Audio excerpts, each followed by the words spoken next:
Hello Pokemon fans, ready to learn a bit more about the Pokemon trading card game? The Pokemon trading card game has multiple card types that can be used in combination with your favorite Pokemon to claim victory. Let's learn about a couple strategic mechanics that can elevate your game, flashy and unique VSTAR powers, and the mysterious Lost Zone. Introduced in Brilliant Stars, Pokemon VSTAR alongside their signature VSTAR powers are dynamic effects that are so impactful that they can only be used once per game. VSTAR powers take the form of powerful single-use abilities or a mighty attack that can turn the tide of a game.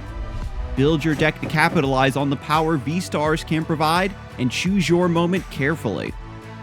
Will you use Arceus VSTAR's Starbirth ability to grab the missing cards to complete your setup, or will you save it to search out the cards you need to deal the finishing blow? Or Giratina's VSTAR attack, Star Requiem.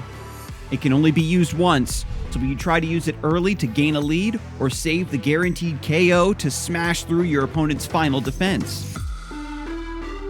You may have noticed that Giratina's Star Requiem requires you to have 10 cards in the Lost Zone. But what does that mean?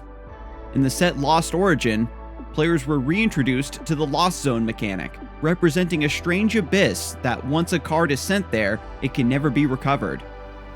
In exchange for losing access to certain cards for the rest of the game, players can make use of several powerful effects.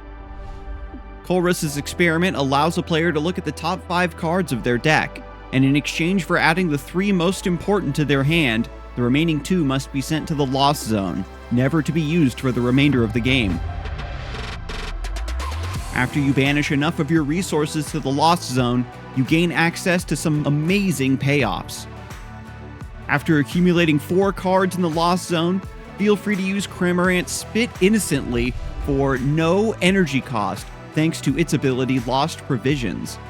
Mirage Gate can only be used when you have at least 7 cards in the Lost Zone, but then can attach 2 energy from your deck directly to your Pokemon, allowing for the use of some of your best attacks before your opponent has a chance to respond.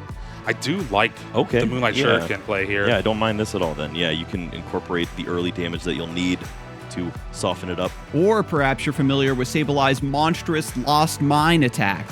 When you've sent at least 10 cards to the Lost Zone, a 1/6 of your entire deck, you can place 12 damage counters on your opponent's Pokemon any way you'd like, knocking out your opponent's support Pokemon or potentially setting up for devastating multi-prize turns.